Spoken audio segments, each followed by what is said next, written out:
My name is G.S. Rawat. I am PGT Mathematics in Kendriya Vidyalaya Bargarh.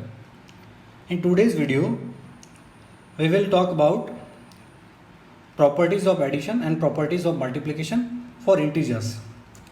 As you know, the first chapter of class 7th mathematics is integers.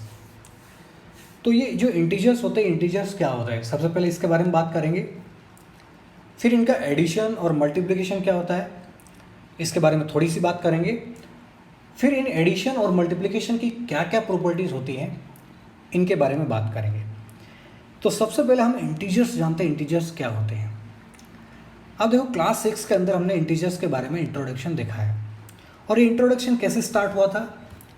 हमारे पास number system थे, different number system. और जो सबसे पहले जो number system आया वो हमारे पास था नेचुरल नंबर का. किसका आया था? नेचुरल नंबर्स का, जिनको हम काउंटिंग नंबर्स भी कहते हैं. क्या कहते हैं इनको? Counting numbers. क्योंकि जब इंसान एग्जिस्टेंस में आया तो सबसे पहले उसकी ज़रूरतें नेचुरल नंबर से ही सेटिस्फाई हो गई, काउंटिंग नंबर से ही सेटिस्फाई हो गई. क्योंकि कुछ लोग पूछते थे कितने आदमी थे, तो बोलता 4 आदमी थे. कोई बोलता कितने आम थे, तो बोला 6 आम थे. तो जो आंसर, जो नंबर में आंसर आ रहे हैं, इंसान की ज़रूरतें नेचुरल नंबर से ही सेटिस्फाई हो रही थी. लेकिन जैसे जैसे इंसान ने अपनी प्रगति स्टार्ट की तो नेचुरल नंबर से उसकी ज़रूरतें पूरी नहीं हो रही थी. जैसे कि इसीलिए हमने कहा कि आर्यभट्ट ने जीरो का आविष्कार किया, है ना. तो नेचुरल नंबर में एक नंबर और इंक्लूड किया जिसको हम जीरो कहते हैं, और जिसकी डिस्कवरी किसने की थी? आर्यभट्ट ने. तो नेचुरल नंबर के अंदर एक नंबर और मिला देते हैं, ज़ीरो, तो वो नंबर सिस्टम हमारे पास बन जाता है होल नंबर. ठीक है, होल नंबर्स क्या होते हैं? 0, 1, 2, 3 एंड सो ऑन. ठीक है. तो मतलब इंसान की रिक्वायरमेंट हुई कि जब उसको कोई क्वेश्चन पूछे और उसका आंसर अगर ज़ीरो आ रहा है तो उसको क्या बताना पड़ेगा. तो सबसे पहले उसको आंसर देने के लिए जीरो की ज़रूरत हुई, तब जीरो का आविष्कार हुआ. और जीरो को हमने नेचुरल नंबर में मिलाया तो वो बन गए होल नंबर. अब इंसान जैसे जैसे इंसान ने और प्रगति की तो फिर ये नंबर सिस्टम फिर छोटे पड़ने लग गया. तो फिर इससे और एक बड़ा नंबर सिस्टम आया जिसको हम कहते हैं इंटीजर्स. क्या कहते हैं? इंटीजर्स. और इंटीजर्स क्या होते हैं? ये जो नंबर है इनका नेगेटिव भी हम इसके अंदर इंक्लूड कर लेते हैं. जैसे कि ये इस तरीके से चल रहा है, -3, -2, -1, 0, 1, 2, इस तरीके से. मतलब इनको अगर मैं इस तरीके से लिख सकता हूँ, 0 + -1 + -2 + -3. बेसिकली हम कह सकते हैं नेगेटिव नंबर्स यहाँ पे एग्जिस्टेंस में आए तो ये इंटीजर्स हैं. अब आप आगे की क्लासेस में जाएंगे तो आपको मिलेगा, इंटीजर्स के बाद मिलेगा रेशनल नंबर मिलेगा. रेशनल नंबर के बाद अगर आप आगे जाएंगे तो आपको मिलेगा रियल नंबर मिलेगा. रियल नंबर्स है ना. रियल नंबर के आगे भी आप आगे की क्लासेस में जाओगे तो आपको मिलेगा कॉम्प्लेक्स नंबर्स.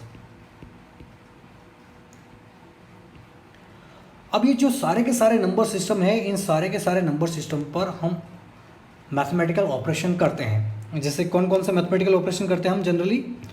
हम उस पर एडिशन करते हैं, हम उस पर सब्ट्रैक्शन करते हैं, हम उस पर मल्टीप्लिकेशन करते हैं, हम उस पर डिवीज़न करते हैं. ऐसी बहुत सारी मैथमेटिकल ऑपरेशन हम इन नंबर सिस्टम पर करते हैं. तो कुछ नंबर सिस्टम अब इन ऑपरेशन की प्रॉपर्टीज़ को सेटिस्फाई करते हैं, कुछ नंबर सिस्टम इन ऑपरेशन की प्रॉपर्टी को सेटिस्फाई नहीं करते हैं. मतलब हमारे पास क्या है? नंबर सिस्टम है और नंबर सिस्टम पर हम मैथमेटिकल ऑपरेशन ऑपरेट करते हैं. अब इन मैथमेटिकल ऑपरेशन जब आप ऑपरेट करते हैं तो ये डिफरेंट नंबर सिस्टम के लिए कुछ प्रॉपर्टीज सेटिस्फाई होती है, कुछ प्रॉपर्टीज सेटिस्फाई नहीं होती है. तो आज का जो हमारा टॉपिक है वो है इंटीजर्स के लिए इन प्रॉपर्टीज़ को स्टडी करना. और उसमें हम 2 ऑपरेशन आज पढ़ेंगे, एक एडिशन और दूसरा मल्टीप्लिकेशन. मतलब हमने जो नंबर सिस्टम लिया वो लिया इंटीजर्स. अब इन इंटीजर्स पर हम एडिशन ऑपरेट करेंगे, हम मल्टीप्लिकेशन ऑपरेट करेंगे, तो इनकी क्या क्या प्रॉपर्टी निकल के सामने आती है उसके बारे में बात करेंगे। तो सबसे पहले जो प्रॉपर्टी है ना, ये हमारी एडिशन की प्रॉपर्टी है। किसकी प्रॉपर्टी है? एडिशंस की। और एडिशन किस पे ऑपरेट हो रहा है? इंटीजर्स पर। तो इनकी पहली प्रॉपर्टी इस पर क्या है हमारे पास? उस प्रॉपर्टी का नाम है क्लोजर प्रॉपर्टी। क्या नाम है? Closure property. अब इस प्रॉपर्टी से भी आपको थोड़ा बहुत आइडिया चल गया होगा कि इस प्रॉपर्टी के अंदर क्या होगा।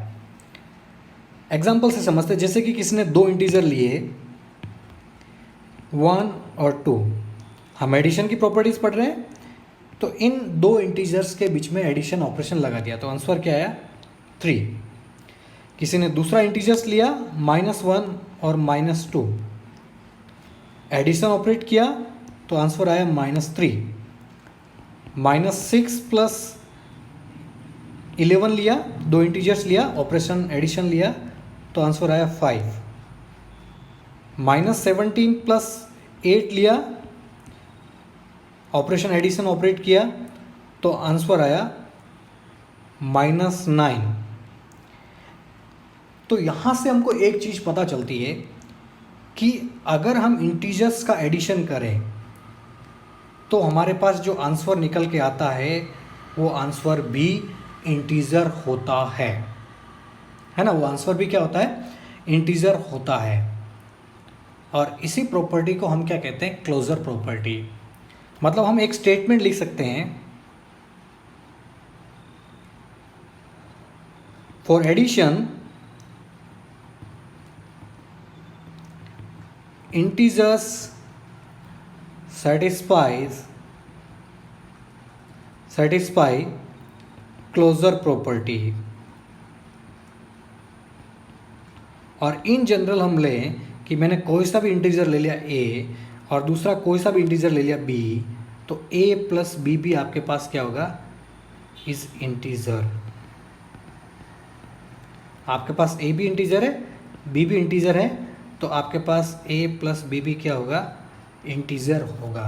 और ये आपके पास कौन सी प्रॉपर्टी हो गई? Closure property. Property number 1 done.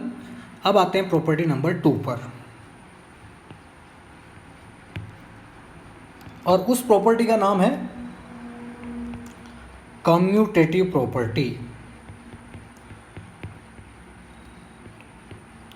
Property का नाम है कम्यूटेटिव प्रॉपर्टी। इसको भी एग्जांपल से समझेंगे। आपने दो इंटीजर लिए 1 और 2। अब ये सारी की सारी प्रॉपर्टीज हम एडिशन की पढ़ रहे हैं, तो ऑपरेशन क्या लगाएंगे बीच में? Plus, addition. तो 1 + 2 का आंसर कितना है? 2। अब किसी स्टूडेंट ने 1 + 2 नहीं करके किया 2 + 1, तो भी आंसर कितना आया? 2। मतलब अगर हम इंटीजर्स का ऑर्डर चेंज करें तो आंसर चेंज नहीं होता है। और एग्जांपल है, -1 को -17 के साथ ऐड किया तो आंसर आता है -18। दूसरे स्टूडेंट ने क्या? -17 को -1 के साथ ऐड किया तो आंसर आया -18। तो यहाँ पर भी हमने ऑर्डर चेंज किया लेकिन आंसर चेंज नहीं हुआ। आंसर हमारे पास क्या है? सेम है। और इसी को हम क्या कहते हैं? Commutative property. क्या कहते हैं? Commutative property. इसका मतलब क्या है? फॉर एडिशन ऑपरेशन हमको जरूर लिखना पड़ेगा। For addition integer satisfies commutative property. Commutative property. Okay. अब आपको तो लग रहा होगा कि ये तो एडिशन के लिए क्या है, तो मल्टीप्लिकेशन के लिए भी होता होगा, सब्ट्रैक्शन के लिए भी होता होगा, डिवीजन के लिए भी होता होगा। तो ऐसा सच नहीं है। ये एडिशन के लिए होता है लेकिन सब्ट्रैक्शन के लिए नहीं होता है। ठीक है, कम्यूटेटिव प्रॉपर्टी होती है वो हमारे पास सब्ट्रैक्शन के लिए सेटिस्फाई नहीं होती है। जैसे कि आपने -1 -8 किया तो इसका आंसर कितना आया? -9। अब इंटीजर्स का जगह चेंज कर दिया 8 -1। ठीक है, ये ऑपरेशन हमारे पास सेम, इंटीजर्स हमारे पास सेम, सिर्फ इनका ऑर्डर चेंज कर दिया। तो आंसर आपके पास आता है प्लस का 9। कितना आंसर आता है? प्लस का 9, क्योंकि ये माइनस माइनस क्या हो गए? प्लस हो गए। तो हमारे पास आता है आंसर 9। पहले वाले में आंसर है माइनस का 9, दूसरे वाले में आंसर है 9। तो इसका मतलब यहाँ पे अगर हम कम्यूट करते हैं या इन इंटीजर्स की जगह अगर हम चेंज करते हैं तो आंसर डिफरेंट आता है। तो यहाँ से हम कह सकते हैं कि सब्ट्रैक्शन के लिए इंटीजर्स कम्यूटेटिव प्रॉपर्टी सेटिस्फाई नहीं करते हैं। तो ये बहुत इंपॉर्टेंट नोट है। For subtraction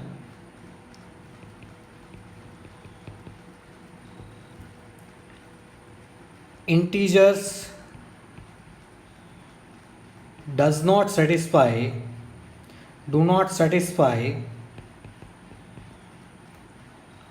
commutative property।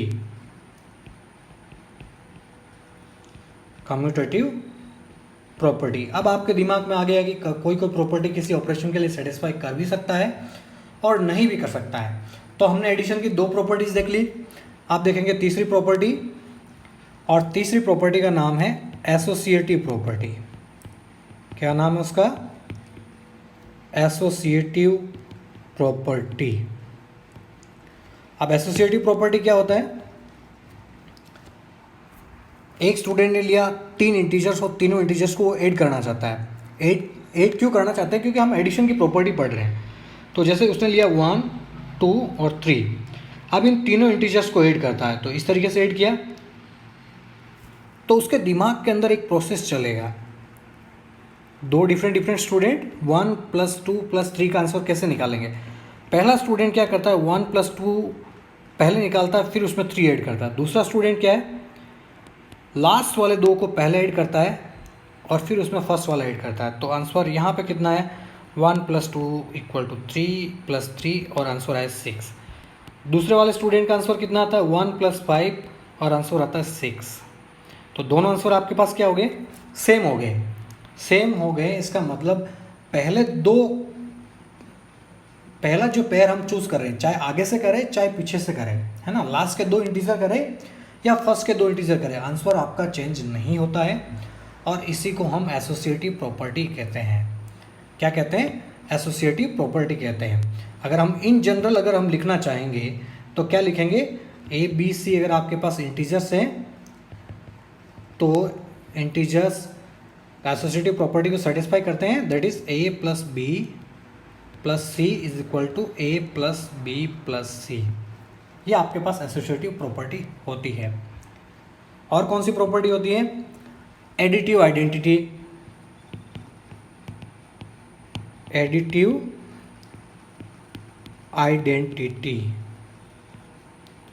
अब एडिटिव आइडेंटिटी क्या होता है?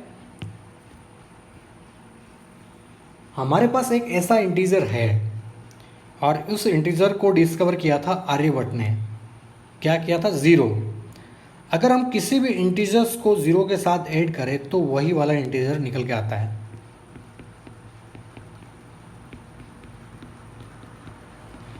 इसका मतलब क्या हुआ कि 0 एक ऐसा इंटीजर है जिसको किसी के साथ भी ऐड करते हैं तो कोई फर्क नहीं पड़ता है। और इसी 0 को हमने बोल दिया कि ये एडिटिव आइडेंटिटी है।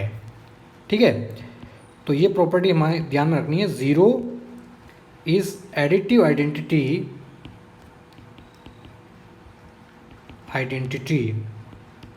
एडिटिव मतलब एडिशन के लिए फॉर इंटीजर्स। ठीक है, ये हमारे पास 4th नंबर का प्रॉपर्टी हो गया। 5 नंबर का भी हम इन जनरल थोड़ा थोड़ा कभी देखते हैं। वो हमारे पास होता है एडिटिव इन्वर्स। क्या नाम उसका? Additive inverse. एडिटिव इन्वर्स ये कहता है कि हर एक इंटीजर के लिए एक दूसरा इंटीजर और एग्जिस्ट करता है, सो दैट उन दोनों को अगर ऐड कर लिया जाए तो आपके पास 0 निकल के आएगा। जैसे कि 5 आपके पास एक इंटीजर है। अब 5 में हम क्या ऐड करें कि 0 आंसर आ जाए? तो अगर आपको ऐड करना तो प्लस और आपको दूसरा इंटीजर करना पड़ेगा -5। तो दोनों को ऐड करने पर आंसर क्या आता है? 0। तो इसी तरीके से 6 को -6 के साथ ऐड करेंगे तो कितना आएगा? 0। 2 को -2 के साथ ऐड करेंगे तो कितना आएगा? 0। तो जब दो इंटीजर को ऐड करते हैं और आंसर आपके पास एडिटिव आइडेंटिटी आ जाता है, ज़ीरो क्या है, एडिटिव आइडेंटिटी अगर आ जाता है तो उन दोनों इंटीजर को आपस में एडिटिव इन्वर्स कहते हैं। जैसे 2 का एडिटिव इन्वर्स क्या होगा, -2, -2 का एडिटिव इन्वर्स क्या होगा, 2। तो ये प्रॉपर्टी ये कहती है कि हर एक इंटीजर के लिए एडिटिव इन्वर्स एग्जिस्ट करता है। और कहाँ करता है, इंटीजर्स के अंदर ही। जैसे कि नेचुरल नंबर की अगर हम बात करें तो नेचुरल नंबर तो ये होते हैं,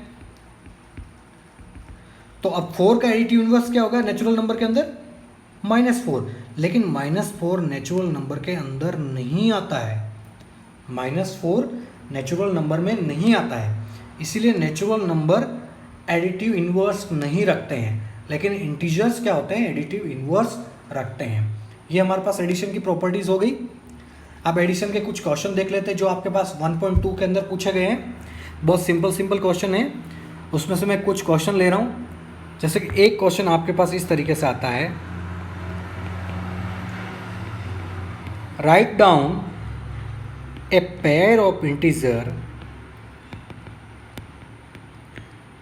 integer whose sum is, first में लिखा है सम इज -7। आपको एक पेयर लिखना है जिसका सम कितना आता है, -7।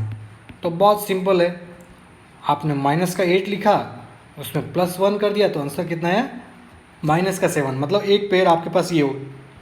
इस तरीके से बहुत सारे पेयर का आंसर दे सकते हैं। -9 लिया, उसमें अगर आपने 2 ऐड कर दिया तो आपके पास -7 आता है। तो इसी तरीके से अगर -3 लिया आपने प्लस -4 लिया तो आपके पास कितना आ गया, -7 आ गया। तो आप इन तीनों में से कोई सा भी आंसर दे सकते हैं या अपनी मर्जी के अकॉर्डिंग भी आप आंसर कंस्ट्रक्ट कर सकते हैं। सम आपके पास -7 आना चाहिए। दूसरा क्वेश्चन क्या है इसमें, दूसरा इसमें है कि डिफरेंस इज -10। डिफरेंस कितना आना चाहिए, डिफरेंस इज -10। यहाँ पे डिफरेंस -10 आना चाहिए, लेकिन एक चीज़ आपको ध्यान रखनी है जो आपको थोड़ा सा ध्यान रखना पड़ सकता है। डिफरेंस की जगह मैं यूज़ वर्ड कर लेता हूँ सब्ट्रैक्शन, कि दो इंटीजर है, ऐसे इंटीजर का पेयर बताओ जिनको सब्ट्रैक्ट करने पर -10 आता है। क्योंकि जनरली क्या होता है, हम डिफरेंस और सब्ट्रैक्शन में फ़र्क ये होता है कि जो डिफरेंस होता है हम उसमें एब्सोल्यूट वैल्यू ही लेते हैं। डिफरेंस में क्या लेते हैं, एब्सोल्यूट वैल्यू ही लेते हैं, पॉजिटिव वैल्यू, मतलब -10 की बात नहीं करते, 10 की बात करते हैं। तो बेसिकली क्वेश्चन ऐसा होना चाहिए कि सब्ट्रैक्शन -10 आ जाए। दो इंटीजर्स लो जिनका सब्ट्रैक्शन -10 आ जाए। तो मैं बिल्कुल लूँगा -20, पहला इंटीजर मेरा है, दूसरा इंटीजर 30 है। पहला इंटीजर 20, दूसरा इंटीजर 30, इनका अगर डिफरेंस लेता हूँ तो वो मेरे पास कितना आता है, -10। तो अब इसमें ऑर्डर भी इम्पोर्टेंट, कोई अगर इसको 30 और 20 अगर लिख लेता है तो वहाँ पे तो सब्ट्रैक्शन कितना आ जाएगा, 10 आ जाएगा, जो कि हमारा आंसर रिक्वायरमेंट नहीं है। हमारा रिक्वायरमेंट है -10। तो आपको पहले 20 को लिखना पड़ेगा, दूसरा 30 को लिखना पड़ेगा, तो उनका सब्ट्रैक्शन होगा वो -10 आएगा। डिफरेंस तो आप 20 और 30 ले, 30 या 20 ले, तो डिफरेंस आपके पास 10 ही आने वाला है। तो ये थोड़ा सा बुक्स के अंदर शुड भी करेक्ट, इस चीज़ को करेक्ट हो जाना चाहिए, जो आगे के एडिशन में मेरे हिसाब से करेक्ट हो जाएगा। तीसरा इसमें पूछा गया है कि सम आपके पास क्या आना चाहिए, 0 आना चाहिए, सम इज 0, ऐसा पेयर बताना है। तो ऐसे तो अभी हमने बहुत सारे पेयर देखे, जैसे -5 + 5 कितना होता है, 0, 6 + -6 कितना होता है, वो भी 0। तो इस तरीके पेयर आप एग्जाम्पल के लिए दे सकते हैं। तो ये एडिशन के और बहुत सिंपल क्वेश्चन है, उन क्वेश्चन को आपको करना है। तो ये एडिशन की मेनली प्रॉपर्टीज़ आपको ध्यान में रखनी है, और इन प्रॉपर्टीज़ का आप नाम जरूर याद कर ले, क्योंकि ये हर नंबर सिस्टम में अप्लाई होने वाली है, हर ऑपरेशन के लिए अप्लाई होने वाली है।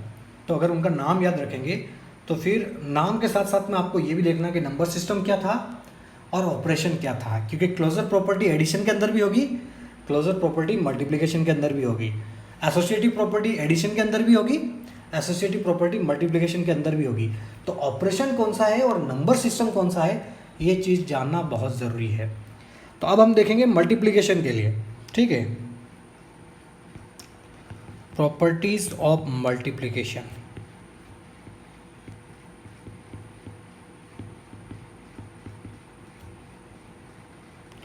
मल्टीप्लिकेशन की प्रॉपर्टी, सबसे पहले मल्टीप्लिकेशन कैसे होता है, 2 इंटू 3 कितना होता है 6, 3 इंटू 2 कितना होता है 6।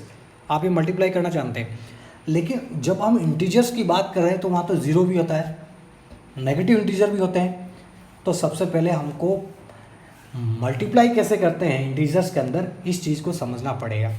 तो उसके लिए कुछ फंडामेंटल रूल हैं, उन रूल्स को आपको याद रखना पड़ेगा। जैसे पहला रूल्स क्या है, आप दो इंटीजर को मल्टीप्लाई कर रहे हो जिसमें से पहला आपके पास पॉजिटिव है, दूसरा भी आपके पास पॉजिटिव है, तो आपका आंसर पॉजिटिव या नेगेटिव आएगा, ये आपको देखना है। तो अगर पॉजिटिव पॉजिटिव मल्टीप्लाई हो रहे हैं तो आपका आंसर क्या होता है, पॉजिटिव। ग्रीन कलर मैंने इसलिए यूज़ किया है, ग्रीन कलर हम जनरली पॉजिटिव के लिए यूज़ करते हैं। तो पॉजिटिव को पॉजिटिव से मल्टीप्लाई किया तो आंसर आपके पास पॉजिटिव आ गया। आपने नेगेटिव को नेगेटिव से अगर मल्टीप्लाई किया है, नेगेटिव इंटीजर को नेगेटिव इंटीजर के साथ अगर मल्टीप्लाई किया है तो आपका आंसर आता है पॉजिटिव। आपका आंसर क्या आता है, पॉजिटिव। और अगर आपने एक नेगेटिव और एक पॉजिटिव को मल्टीप्लाई किया है, एक पॉजिटिव और दूसरा क्या है, नेगेटिव, इन दोनों को अगर मल्टीप्लाई किया है तो आपका आंसर आएगा नेगेटिव। क्या आएगा, नेगेटिव। तो आप यहाँ से आसानी से समझ सकते हैं। आप देखो ये लास्ट वाला मैं एक बार फिर से लिख देता हूँ, पॉजिटिव नेगेटिव, यहाँ पे लिख देता हूँ पॉजिटिव, दूसरा वाला हमारे पास क्या है, सॉरी पॉजिटिव को मुझे दूसरे कलर के अंदर लिखना चाहिए तो ये मैंने मिटा दिया, positive negative, positive into negative, negative और negative into positive. Okay, last वाला क्या होगा, नेगेटिव इंटू पॉजिटिव। तो नेगेटिव को मैंने रेड से लिखा, नेगेटिव इंटू पॉजिटिव को अगर आपने मल्टीप्लाई किया तो आपका आंसर क्या आएगा, नेगेटिव ही निकल के आएगा। आप ये कलर से समझ सकते हैं, मैंने ग्रीन कलर जो यूज़ किया वो पॉजिटिव के लिए यूज़ किया, रेड कलर जो यूज़ किया वो मैंने नेगेटिव के लिए यूज़ किया। तो यहाँ पे आप थोड़ा सा आपको ध्यान रखना कि अगर दोनों पॉजिटिव है तो आंसर भी पॉजिटिव आएगा, दोनों अगर नेगेटिव भी है तो भी आंसर आपके पास पॉजिटिव आएगा। तो पॉजिटिव किस क्या आ रहा है कि आपके पास दोनों इंटीजर का सेम साइन हो, है ना, सेम नेचर या सेम साइन हो। अगर आपके पास सेम साइन अगर आता है तो आपका आंसर आता है पॉजिटिव। लेकिन थर्ड और फोर्थ केस के अंदर क्या देखा है, अगर एक पॉजिटिव दूसरा नेगेटिव है तो आपके पास आंसर नेगेटिव आता है। तो अगर अपोजिट साइन वाले नंबर्स को आप मल्टीप्लाई करते हैं, अपोजिट साइन वाले नंबर्स को अगर आप मल्टीप्लाई करते हैं तो आपके पास नेगेटिव आएगा, आंसर क्या आएगा, नेगेटिव। साइन क्या होना चाहिए, अपोजिट होना चाहिए। तो ये मल्टीप्लिकेशन में आपको ध्यान रखना है। साथ ही साथ में अगर आप किसी ज़ीरो को मल्टीप्लाई कर रहे हैं किसी भी नेगेटिव या पॉजिटिव या किसी भी इंटीजर से, तो आपका आंसर क्या आएगा, ज़ीरो ही आएगा, है ना। ज़ीरो को आप किसी भी इंटीजर से मल्टीप्लाई कर रहे हैं, चाहे वो नेगेटिव है, चाहे पॉजिटिव है, चाहे जीरो है, आपका आंसर क्या आएगा, ज़ीरो आएगा। तो ये प्रॉपर्टीज़ नहीं है, ये आपके पास डेफिनेशन है, ठीक है, कि मल्टीप्लिकेशन किस तरीके से किया जाता है, इसकी डेफिनेशन है। अब आप इसके एग्जाम्पल, बहुत सारे एग्जाम्पल देख सकते हैं। जैसे एक एग्जाम्पल मैं ले रहा हूँ, आपने 2 और 3 को मल्टीप्लाई किया, कितना आया, 6। -2 और 3 को मल्टीप्लाई किया, कितना आया, एक नेगेटिव एक पॉजिटिव, तो आंसर किस में आएगा, नेगेटिव में, तो -6। 2 इंटू -3 किया तो कितना आया, तो भी आंसर -6, क्योंकि दोनों में से एक नेगेटिव आ गया। -2 इंटू -3 के अगर आपने किया है तो आपका आंसर क्या आएगा, पॉजिटिव आएगा। वो कितना आएगा, 6, क्योंकि सेम साइन, पहले और दोनों फोर्थ केस के अंदर क्या आपके पास आ रहा है, सेम साइन। और जब भी सेम साइन अगर आ जाता है तो साइन क्या आएगा, पॉजिटिव। और जब आपके पास अपोजिट साइन, तो इसका मतलब क्या आएगा, आंसर आपके पास क्या आएगा, नेगेटिव निकल के आएगा। अपोजिट साइन अगर आपके पास आ रहा है तो आंसर आपके पास क्या आएगा, नेगेटिव आएगा। तो ये मल्टीप्लिकेशन में आपको ये प्रॉपर्टीज़ ध्यान में रखनी है। अब इसके आप जितनी प्रैक्टिस करेंगे उतना अच्छा है। हम आगे की चीज़ें और देख लेते हैं। आगे हमारे पास क्या है कि प्रोडक्ट ऑफ 3 इंटीजर्स, प्रोडक्ट का मतलब multiplication simply, product of 3 integers. अब इसमें आपको 2 इंटीजर का तो हमने देख लिया। अगर आपके पास 3 इंटीजर का अगर पूछ लिया जाता तो हम क्या करेंगे। एग्जाम्पल के लिए मैंने 3 इंटीजर लिए, एक लिया -1 2 इंटू 3। सपोज इसको आपको मल्टीप्लाई करना है, एक नेगेटिव 2 पॉजिटिव है, तो मल्टीप्लाई किस तरीके से करेंगे।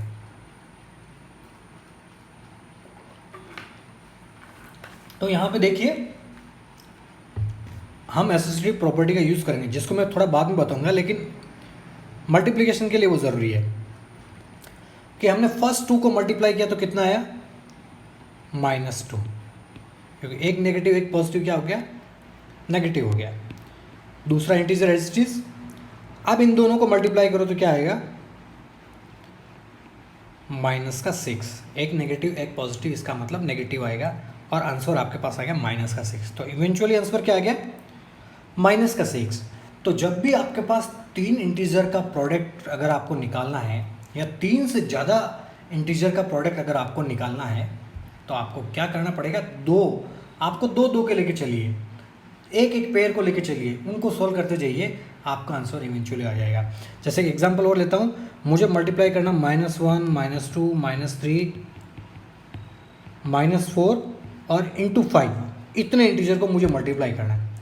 तो मैंने क्या किया, पहले स्टेप में इन 2 को सोल्व किया, तो 1 इंटू 2 कितना होता है 2, और दोनों माइनस के तो प्लस का आएगा 2, फिर -3 -4 और प्लस के 5 को एज इट इज़ रखा। अब इन 2 को मल्टीप्लाई किया तो क्या आएगा 2 इंटू 3 6, एक पॉजिटिव एक नेगेटिव का नेगेटिव आ गया, -4 इंटू 5। अब इन दोनों को मल्टीप्लाई किया तो 6 इंटू 4 कितना होता है 24, माइनस माइनस दोनों क्या हो गए प्लस हो गए 5, और 24 को 5 से मल्टीप्लाई किया तो कितना आ गया 120। साइन पॉजिटिव आएगा क्योंकि दोनों यहाँ पे क्या है पॉजिटिव है। तो इस तरीके से 3 या 3 से ज़्यादा इंटीजर का मल्टीप्लिकेशन भी किया जा सकता है। तो ये आपने मल्टीप्लिकेशन सीख लिया है। अब मल्टीप्लिकेशन की प्रॉपर्टीज हम देखेंगे। तो प्रॉपर्टीज वहीं से स्टार्ट होगी। सेम पहली वाली प्रॉपर्टीज, आपको नाम भी याद रखना, क्या प्रॉपर्टी है, क्लोजर प्रॉपर्टी। ठीक है, क्लोजर प्रॉपर्टी ऑफ मल्टीप्लिकेशन या of integer under multiplication property. अब क्लोजर प्रॉपर्टी भी वही कहती है ना, 1 इंटू 2 कितना आता है 2, 2 इंटू 6 कितना आता है 12, -3 इंटू -13 कितना आता है प्लस का 39, माइनस का 49 इंटू 3 कितना आता है माइनस का 147। तो पैटर्न ऑब्जर्व कीजिए, 2 इंटीजर हमने लिए और उनका मल्टीप्लाई किया तो जो आंसर हमारे पास निकल के आ रहा है वो आंसर भी क्या है इंटीजर है, और उसी को तो हम क्लोजर प्रॉपर्टी कहते हैं। अगर ये इंटीजर के अलावा कुछ दूसरा अगर आ जाता तो क्लोजर प्रॉपर्टी सेटिस्फाई नहीं होती, लेकिन आंसर तो क्या आ रहा है इंटीजर से निकल के आ रहे हैं, तो इसका मतलब क्लोजर प्रॉपर्टी सेटिस्फाई हो रही है। तो हम क्या लिखेंगे, फॉर मल्टीप्लिकेशन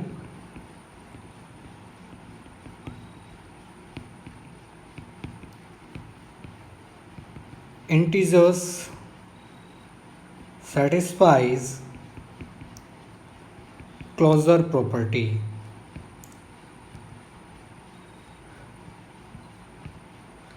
तो ये आपके पास क्लोजर प्रॉपर्टी होगी। यहाँ पे मैंने कुछ एग्जांपल लिए हैं, आप कुछ भी एग्जांपल ले सकते हैं।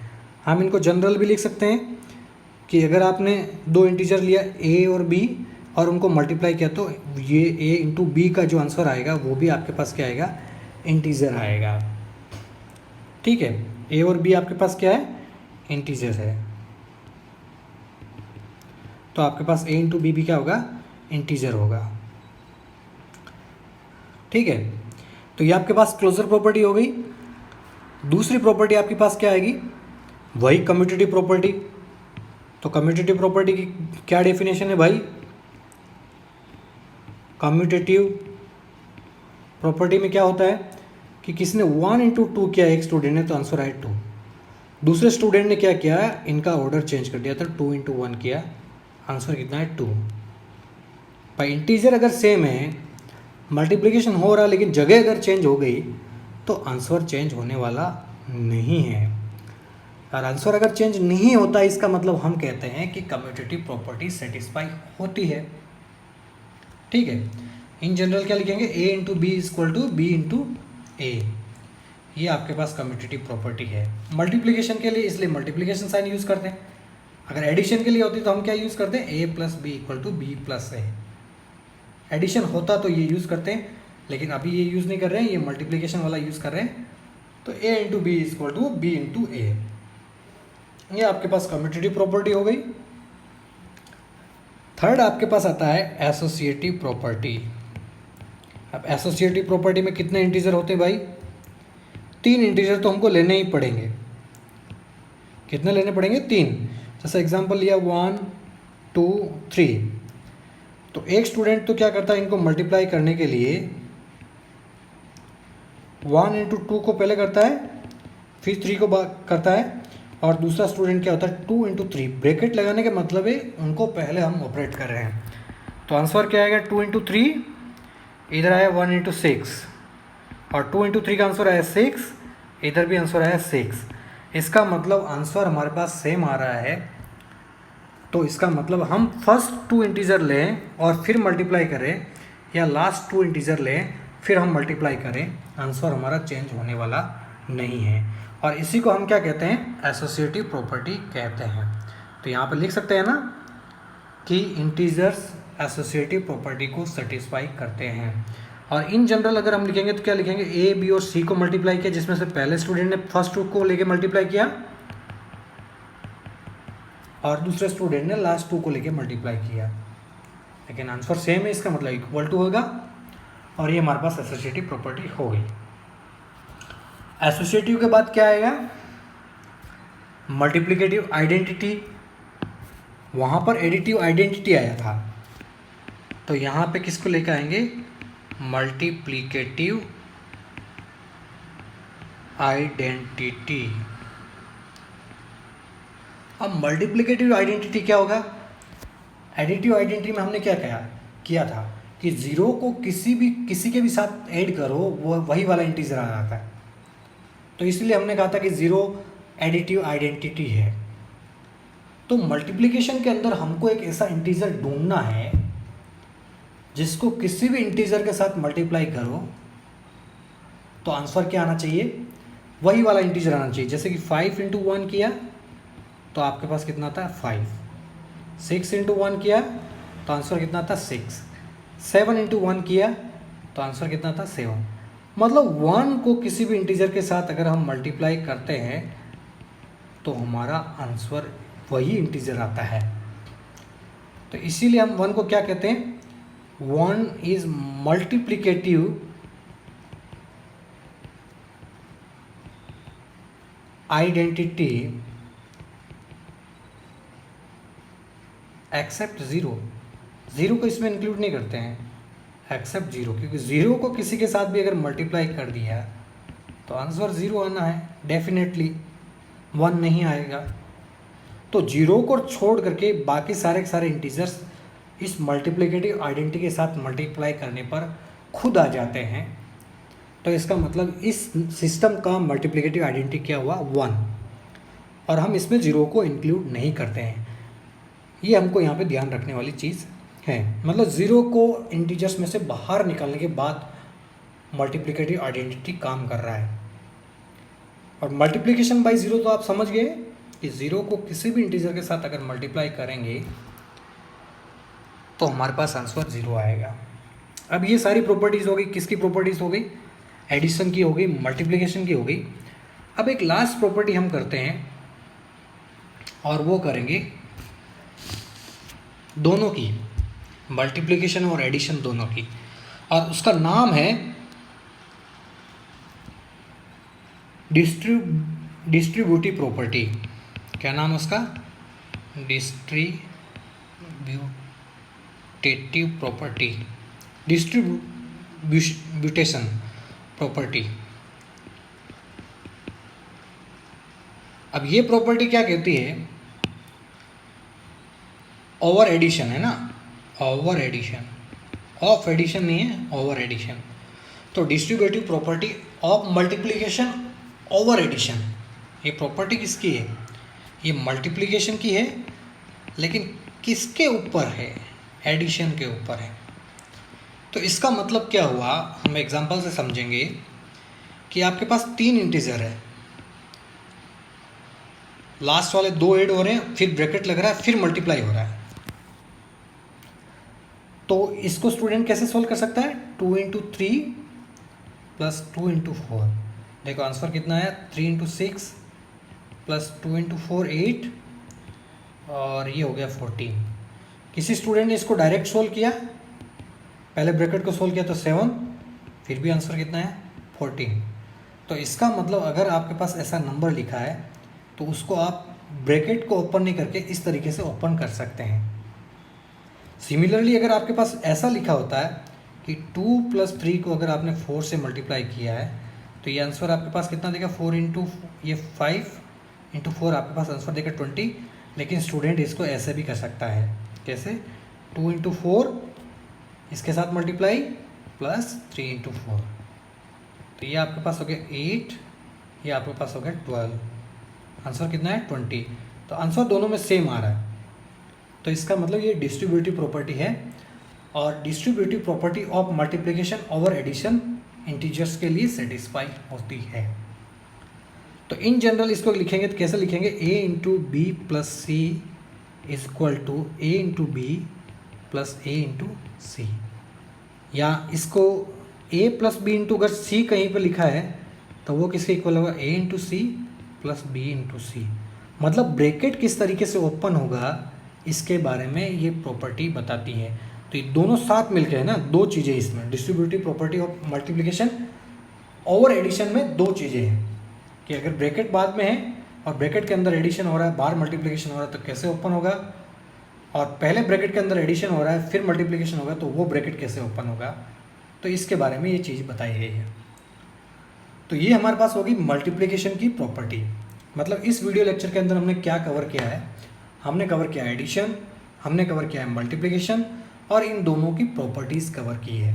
अब ये सारी की सारी प्रॉपर्टीज़ आप सब्ट्रैक्शन के अंदर भी देख सकते हैं, आप डिवीज़न के अंदर भी देख सकते हैं, और अपने क्वेश्चन का आंसर कर सकते हैं। तो ठीक है, आज के इस वीडियो के अंदर इतना ही। तो अगर आपने हमारे YouTube चैनल को अभी तक सब्सक्राइब नहीं किया है तो अभी जाके सब्सक्राइब करें, और आपके साथ क्लास 7 के और जो स्टूडेंट हैं उनके साथ भी ये चैनल शेयर करें। Thank you students.